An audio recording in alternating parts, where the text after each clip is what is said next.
کیا آپ نے کبھی سوچا ہے کہ یہ طالبان آخر ہے کون اور یہ آئے کہاں سے، اور کیسے ایک گروہ پوری دنیا کی توجہ کا مرکز بن گیا؟ سوویت یونین کے خلاف افغان جنگ میں آخر پاکستان اور امریکہ کیوں شامل ہوئے؟ اور سب سے اہم سوال کہ افغان طالبان اور تحریک طالبان پاکستان یعنی TTP ایک ہی ہے؟ یہ کہانی صرف جنگ کی نہیں بلکہ طاقت، مفادات اور بدلتے اتحاد کی ہے۔ آئیے جانتے ہیں۔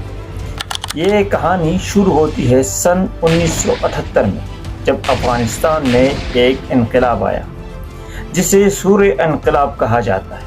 اس کے بعد ایک کمیونسٹ حکومت بنی جس کی قیادت نور محمد ترکی کر رہے تھے، اور اس حکومت کو سوویت یونین کی مکمل حمایت حاصل تھی۔ اس حکومت نے نئے قوانین بنائے، زمین کی تقسیم، عورتوں کی تعلیم اور پرانے قبائلی نظام کو ختم کرنا۔ لیکن مسئلہ یہ ہوا کہ افغانستان ایک مذہبی اور قبائلی معاشرہ تھا۔ لوگوں کو لگا کہ یہ حکومت ان کی روایات اور دین کے خلاف جا رہی ہے، اور اسی وجہ سے سن 1978 کے آخر میں مختلف علاقوں میں بغاوت شروع ہو گئی۔ لوگوں نے ہتھیار اٹھا لیے اور حکومت کے خلاف لڑنا شروع کر دیا۔ سوویت یونین کو خطرہ ہوا کہ اگر یہ حکومت گر گئی تو افغانستان ان کے ہاتھوں سے نکل جائے گا۔ ان کا مقصد تھا اپنی پسند کی حکومت کو بچانا۔ اس لیے دسمبر 1979 میں سوویت یونین نے سیدھا افغانستان پر حملہ کر دیا۔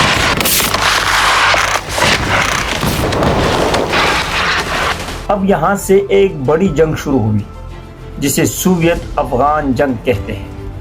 افغانستان کے اندر جو لوگ روس کے خلاف لڑ رہے تھے انہیں مجاہدین کہا گیا۔ یہ صرف افغانستان کی جنگ نہیں تھی، یہ دراصل سرد جنگ کا حصہ تھی۔ امریکہ نہیں چاہتا تھا کہ سوویت یونین مزید طاقتور ہو، اس لیے امریکہ نے افغان مجاہدین کی مدد شروع کی، اور یہاں پاکستان نے بھی ایک اہم کردار ادا کیا۔ پاکستان کو ڈر تھا کہ اگر روس افغانستان میں کامیاب ہو گیا تو اگلا دباؤ پاکستان پر آئے گا۔ امریکہ نے اس جنگ میں پیسے اور ہتھیار دیے، جبکہ پاکستان نے مجاہدین کو ٹریننگ، کیمپ اور پناہ دی۔ ہزاروں نوجوان اس جنگ میں شامل ہوئے۔ انہی کیمپوں میں اور مدرسوں میں بعد میں وہ لوگ بھی تیار ہو گئے جسے آگے جا کے طالبان کہا گیا۔ سن 1999 میں سوویت یونین افغانستان سے نکل گیا، لیکن مسئلہ ختم نہیں ہوا۔ اب یہی مجاہدین آپس میں لڑنے لگے۔ ہر گروپ اپنی حکومت چاہتا تھا۔ ملک میں لوٹ مار، اغوا، بدامنی شروع ہو گئی۔ عام لوگ تنگ آ چکے تھے۔ اسی ماحول میں سن 1994 میں ایک نیا گروپ سامنے آیا، طالبان۔ اس کی قیادت ملا محمد عمر کر رہے تھے، جو کہ قندھار کے ایک مدرسے سے تھے۔ انہوں نے دیکھا کہ لوگ ظلم اور بدامنی کا شکار ہیں۔ انہوں نے اپنے طلباء کو اکٹھا کیا اور ایک تنظیم بنائی، اور اس تنظیم کا نام رکھا گیا طالبان۔ ان کا مقصد تھا کہ راستہ محفوظ ہو، جرائم ختم ہو اور افغانستان میں ایک اسلامی نظام قائم ہو۔ لوگوں نے شروع میں طالبان کو سپورٹ کیا کیونکہ وہ امن چاہتے تھے۔ طالبان نے تیزی سے علاقے اپنے کنٹرول میں لیے، اور پھر سن 1996 میں انہوں نے کابل پر قبضہ کر کے اپنی حکومت بنا لی۔ طالبان کی حکومت کے دوران کچھ اقدامات عوام کو پسند آئے، جیسے کہ سڑکوں اور علاقوں میں جرائم کم کرنا، کچھ علاقوں میں امن قائم کرنا، اور طلباء کے لیے محدود تعلیمی انتظامات۔ لیکن دوسری طرف خواتین کے حقوق سخت محدود کر دیے گئے۔ انہیں تعلیم اور کام کرنے سے روک دیا گیا، اور دیگر سخت قوانین نافذ کیے گئے جو نہ صرف افغان عوام بلکہ عالمی برادری کی نظر میں انسانی حقوق کے خلاف تھے۔ اب یہاں ایک اور اہم کردار آتا ہے، اسامہ بن لادن۔ جو کہ سعودی عرب سے تعلق رکھتے تھے، پہلے روس کے خلاف جنگ میں شامل رہے۔ بعد میں اس نے القاعدہ نامی تنظیم بنائی۔ طالبان نے اسے افغانستان میں پناہ دی، اس لیے کہ وہ یہ سمجھتے تھے کہ اسے گرفتار کرنا یا ملک سے نکالنا ان کے اندرونی مسائل میں مداخلت ہوگی۔ اسامہ بن لادن کا موقف تھا کہ وہ عالمی سطح پر اسلامی ممالک کے حق میں کام کر رہا ہے اور امریکہ اور دیگر ممالک کے خلاف کارروائی کرنا اس کا اصل مقصد تھا۔ پھر وہ وقت آیا کہ جب افغانستان میں سب کچھ بدل گیا۔ 11 ستمبر 2001 امریکہ میں 4 طیارے ہائی جیک ہوئے، 2 نیو یارک کے ٹاور سے ٹکرائے اور 1 پینٹاگون سے، جبکہ ایک مسافروں کی مزاحمت سے ایک کھلے میدان میں گر گیا۔ اس کے نتیجے میں تقریباً 3000 لوگ مارے گئے۔ امریکہ نے اس کا الزام اسامہ بن لادن پہ لگایا۔ امریکہ نے طالبان سے کہا اسامہ کو ہمارے حوالے کر دو۔ طالبان نے جواب دیا ثبوت دو پھر بات ہوگی۔ انہوں نے سیدھا حوالے کرنے سے انکار کر دیا۔ اس کے بعد اکتوبر 2001 میں امریکہ نے افغانستان پر حملہ کر دیا۔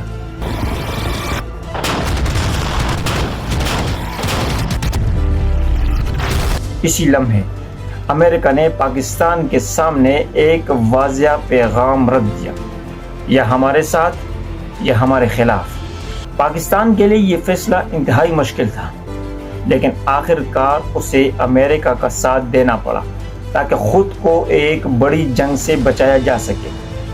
اسی فیصلے نے کل کے اتحادیوں کو دشمن بنا دیا۔ چند مہینوں میں طالبان کی حکومت ختم ہو گئی، لیکن طالبان ختم نہیں ہوئے۔ وہ پہاڑوں میں چلے گئے، سرحدی علاقوں میں پھیل گئے اور دوبارہ منظم ہونے لگے۔ 2001 سے 2021 تک طالبان نے مسلسل جنگ لڑی۔ انہوں نے امریکی فوجی پر حملے کیے، افغان حکومت کو کمزور کیا، دیہات میں اپنا اثر قائم رکھا۔ یہ جنگ 20 سال چلی اور اسی دوران پاکستان میں دسمبر 2007 میں بیت اللہ مسعود نے مختلف گروہوں کو اکٹھا کر کے تحریک طالبان پاکستان یعنی TTP کی بنیاد رکھی۔ اب یہاں فرق سمجھنا ضروری ہے کہ افغان طالبان افغانستان میں حکومت چاہتے تھے، جبکہ تحریک طالبان پاکستان یعنی TTP پاکستان میں ایک مسلح گروپ ہے۔ ان کا مقصد اب افغانستان میں امریکہ سے لڑنا نہیں، بلکہ پاکستان کی موجودہ حکومت کو ختم کرنا اور وہاں اپنی سمجھ کے مطابق اسلامی نظام نافذ کرنا ہے۔ ان کا موقف ہے کہ پاکستان کی حکومت غیر اسلامی اور ظالم ہے۔ TTP نے پاکستان میں فوجی اداروں، بازاروں، سکولوں اور یہاں تک کہ عبادت گاہوں پر بھی حملے کیے۔ They were listening to a lecture by a prominent scholar at the Jamia Zibariya Religious School. اور ان کا سب سے بڑا حملہ 16 دسمبر 2014 میں پشاور آرمی پبلک اسکول پر ہوا، جس میں 140 بچے افراد ہلاک ہوئے۔ پسٹل سے مجھ پہ فائر کیا، میں وہیں نیچے لیٹ گیا ہوں۔ اس نے اپنے پیچھے جو اس کے ساتھی دوست کی طرف دیکھا، اس نے مجھے اگنور کیا، میں پیچھے مڑ گیا تو میں نے پاکستان نے جواب میں بڑے آپریشن کیے، ضرب غضب، رد الفساد، ہزاروں دہشت گرد مارے گئے، کئی افغانستان کی طرف بھاگ گئے۔ یہاں سے پاکستان اور افغانستان کے تعلقات مزید خراب ہوئے۔ 2021 میں امریکہ افغانستان سے نکل گیا۔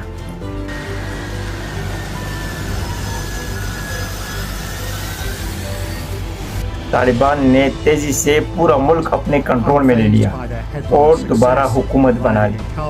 اب مسئلہ یہ ہے کہ پاکستان کہتا ہے افغانستان کی زمین سے TTP حملے کر رہے ہیں۔